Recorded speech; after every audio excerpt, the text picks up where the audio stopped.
மத்திய பாஜக அரசு அவங்க நேரடியாக போகாமல் இவங்க இந்த அம்மா மூலியமாக தூண்டி விடுறாங்க. இதான் நடந்துக்கிட்டு இருக்குது.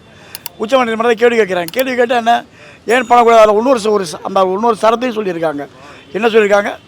இது அவசர சட்டம் போட்டு மத்திய கவர்மெண்ட் சரி பண்ணணும்னு சொல்லியிருக்காங்க. இந்த மாதிரிலாம் பண்ணுறது என்னன்னு சொல்லி உங்களுக்கு மாநில உரிமையை பறிக்கிறதுக்கான ஒரு முன்னுரிமை தான், முன்னோட்டம் தான் இதுக்கு. இதை எல்லா மாநில அரசுகளையும் எதிர்க்கணும்.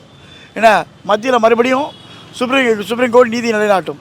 அதாவது முடிஞ்சு போன கேஸு தான். பழசை தோண்டி தான் அவங்க பேசுவாங்க. பழசை தோண்டி தான் இப்போ பேசுகிறாங்க. பழசுகளை தோண்டி எடுத்து அதை புதுவிதமான ஒரு இதுக்கு செய்வாங்க, சொல்லி பேசுவாங்க. அதாவது இப்போ இந்த இராணுவ பிரச்சனை நடந்துச்சு, உங்களுக்கு தெரியுமா? இந்தியா பாகிஸ்தான் போர். அதில் என்னமோ குரேஷி, ஒரு பெண் குரேஷிங்கிற ஒரு பெண் அதிகாரி, மக்கள் தொடர்பு அதிகாரி அவங்க சொல்லிகிட்டு இருக்காங்க. அதுக்கு பாஜக மத்திய பிரதேசத்தை சேர்ந்த ஒரு அமைச்சர் ரொம்ப இனத்தை வச்சு அவர் மதத்திரியாக பேசியிருக்கார். சுப்ரீம் கோர்ட்டே கண்ணை தெரிவிச்சிருக்கு. மத்திய ஹைகோர்ட்டும் அதை அப்படியே மேற்போக்காமலே எஃப்ஐஆர் போட்டிருக்காங்க. இந்த மாதிரி அவங்க பழசுகளை தோண்டியும் மத கலவரங்களை உருவாக்கியும் இந்த மாதிரி செய்கிறத அவங்க ஒரு முன்னுரிமை எடுப்பாங்க. அது நாட்டு மக்களுக்கு தெரியணுங்க. நாட்டு மக்களுக்கு தெரிஞ்சாதான்.